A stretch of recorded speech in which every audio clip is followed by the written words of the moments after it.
مساء الخير، ازيكم؟ عاملين ايه؟ يا رب تكونوا بخير. النهارده فيديو جديد، وفيديو النهارده مختلف عشان انا اللي ببداه معاكم. واخيرا يا جماعه خطيت حاجز الخوف وقلت خلاص انا هطلع معاكم ادردش معاكم، نشارك يومياتنا سوا، تشوفوني واشوفكم. انتظروا مني فيديوهات كتير قوي قوي الفتره الجايه ان شاء الله، وافكار كتير قوي في دماغي. وفكره ان انا اطلع معاكم في القناه، لان بجد في افكار كتير قوي قوي عايزه اعملها معاكم في القناه، ولازم اطلع انا بنفسي معاكم اعملها، او لازم اظهر في الفيديوهات بشكل ما. فعلشان كده قلت ليه لا. سوري بقى ان الطرحه مش مكويه، شكلي مش متظبط قوي، لان انا قررت القرار ده دلوقتي حالا وانا بعمل الغدا. اصلا حتى سبت الغدا على النار وجيت اسجل لكم الفيديو.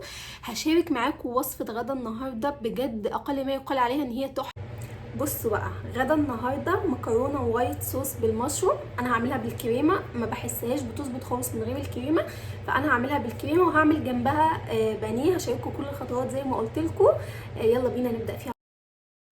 تعالوا بقى اشارك معاكم وصفه الغدا من الاول خالص، من اول غسيل الفراخ لعند لما هنخلص الاكله كلها. زي ما قلت لكم احنا هنعمل النهارده مكرونه وايت صوص بالمشروم، ولكن انا مش هحط عليها فراخ، انا هعمل الفراخ جنبها بانيه مقلي عادي. وبرده مش هقليه في الزيت، هقليه في الاير فراير. والله يا جماعه الاير فراير دي نعمه بجد، الواحد مش عارفه كان عايش من قبلها ازاي. غير بقى ان القلي في الزيت ما كانش صحي، كان بيبهدل لي المطبخ. اليوم اللي كنت بقلي فيه ده بانيه او سمك او فراخ او اي حاجه، كان المطبخ كله بيتبهدل دهون والبوتاجاز، وبقعد انضف بعديها ساعه. فبصراحه الاير فراي دي وفرت عليا كتير قوي. ممكن اكون عايزه اعمل شويه بطاطس صغننين خالص، ما ولعش بقى على الطاسه. فاهمين الحوارات دي. المهم هبدا معاكم الاول بتتبيله البانيه. هنتبله الاول قبل ما نبدا في المكرونه عشان نركنه على جنب يتبل شويه في التلاجة. حطيت علبة زبادي، حطيت البهارات بتاعتي، حطيت صلصة، هحط قطعت بصلة وحطيتها، وهحط بيضة وخل، وهقلب ده كله مع بعضه، واحط شوية لبن علشان اخلي الخليط يبقى خفيف شويه. بصوا سيبكم من طريقه البانيه التقليديه العاديه اللي احنا بنتبل البانيه وبعد كده بنحطه في دقيق وبيض وبقسماط.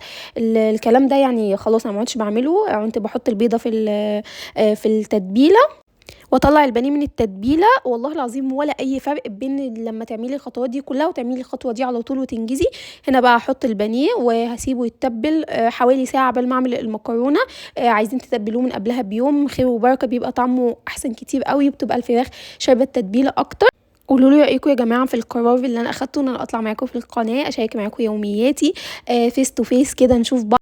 لاني بصراحه كنت متردده في القرار ده، وكنت عايزه اخده من الاول. اول ما عملت اول فيديو خالص كان نفسي اطلع. بصراحه لما فكرت فيها قلت كله بيعمل فيديوهات روتينات فلوجات من غير ما يظهر، ولكن بحس لما الشخص اللي بيبقى عمل الفيديو هو اللي ظاهر فيه، بحس بيحط روحه كده في الفيديو، وبيبقى الفيديو بروحه كده، بيبقى فيديو مختلف. اما الناس اللي بتنزل الفيديوهات من غير، بتعمل مثلا بتشارك اليوم بتاعها من غير ما تظهر، بحس ان دي حاجة عادية وحاجة تقليدية وناس كتير قوي قوي بتعملها. فانا حبيت اكون مختلفة، فشجعوني بقى يا جماعة علشان في شوية افكار في دماغي عايزة اعملها الفترة الجاية. يا جماعة بلاش انتقادات، لان انا رهيفة جدا جدا وبتضايق من اي كومنت سلبية او اي حاجة. كل واحد يعمل اللي يريحه، طالما انا ما باذيش حد يبقى اعمل اللي انا عايزاه. دي قناتي اعمل فيها اللي انا عايزاه، تليفوني اطلع منه ما اطلعش منه، اعمل اللي انا عايزاه طالما في حدود الادب، وطالما انا ما بضركيش. فمش عايزين اي كومنتس كده ولا كده، علشان بجد الناس بقت بتنتقد لمجرد الانتقاد. انا هنتقدك وخلاص، انتي طالعه في الفيديو هنتقدك وخلاص. المهم فزي ما قلت لكم مش عايزه اي كومنت سلبيه، رحبوا بيا في الكومنتس وقولوا لي اشطر كتكوت، عشان هتلاقوني الفتره الجايه معاكم كتير قوي وانطلكم كل شويه. ممكن كمان انزل لكم كل يوم فيديو جديد. المهم يا ولاد نرجع لطريقه المكرونه تاني. زي ما انتم شايفين انا كنت جايبه مشروم اللي هو فريش. اوعوا يا جماعه حد يشتري المشروم المعلب، بجد ولا اي طعم ولا اي نكهه. بصوا كانكم بتاكلوا في ميه كده. المشروم ما بيتغسلش، عشان كده انا في الفيديو ما غسلتهوش. ما بيتغسلش لانه بيقولوا ان هو بيفرز الماده السامه بتاعته، او بيفرز ماده سامه لما بيتغسل.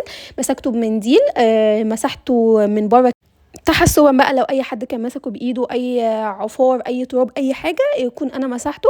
بعد كده حطيت زبده وحطيت بصل وتوم، وبدات اشوح في البصل والتوم شويه صغيرين خالص لعند لما شميت ريحه التوم. وبعد كده حطيت عليهم المشروم.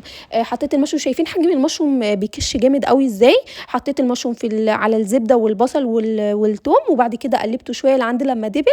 حطيت معلقه دقيق ومعلقه صلصه وعلبه كريمه طهي على بعضها. بصراحه انا حطيتها كلها وكمان زودت لبن. في ناس بتقولك طريقه الوايت صوص من غير كريم وما اعرفش ايه، انا جربتها بصراحه ما كانتش ألذ حاجه، حسيت ان انا باكل بشاميل.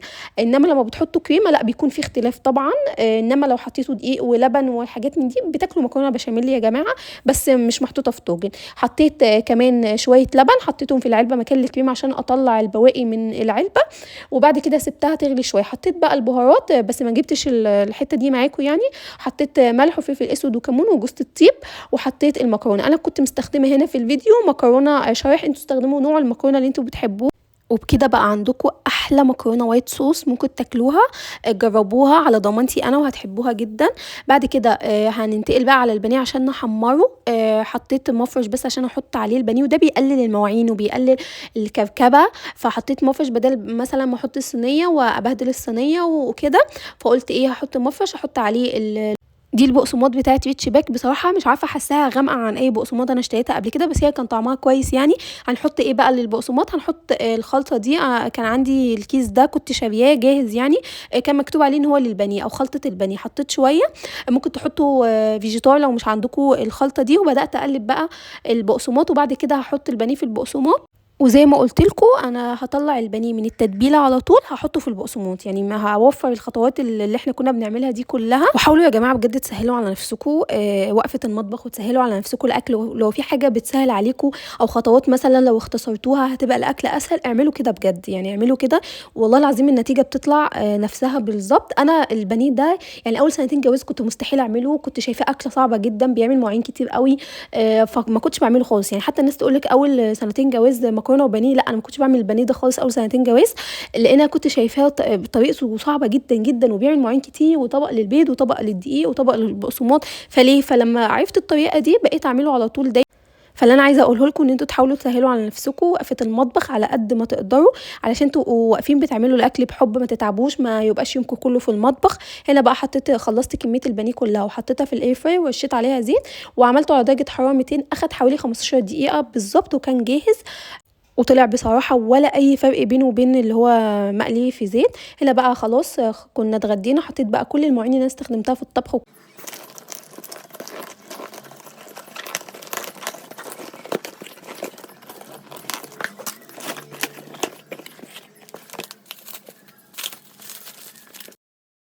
هنا بقى كنت طالبه اوردر من ايفا جالي، قلت افتحه معاكم. كنت طالبه 2 كريم عين من عندهم. سمعت عنهم ريفيوهات حلوه قوي. اول حاجه الكريم ده اللي هو لونه ازرق ده، انا كنت مجرباه قبل كده من زمان قوي، من ايام ما كان ب 60 جنيه او حوالي 70 جنيه. دلوقتي انا جايباه ب 153 جنيه، فسعره عالي قوي قوي، ولكن هو كويس بيرطب كويس، بس ملوش علاقه بالهالات يعني، ما بيعملش اي حاجه في الهالات خالص. الكريم التاني بقى اللي انا هوريه لكم دلوقتي ده، ده بيقولوا ان هو بيشتغل علشان كده قلت اجربه. هو حجمه صغنن قوي قوي، وسعره كمان يعني كان في حدود 60 جنيه حاجه كده يعني، فسعره قليل قوي. وايفا بصراحه من الماركات الحلوه، اللوكال براندز الحلوه اللي انا بحبها، وبالذات كريم العين بتاعهم وبحبه قوي قوي من زمان. فقلت اجرب ده كمان. انا طبعا ما ينفعش الاثنين نجربهم سوا مع بعض، هجرب ده لوحده وده لوحده. وكانوا حاطين لي مع الاوردر جيفت كده عينه من البلسم من اللاين الجديد بتاعهم. بس كده خلص فيديو النهارده. قولوا لي رايكم في الفيديو من اوله لاخره، ورحبوا بيا في الكومنت زي ما قلت لكم. باي باي.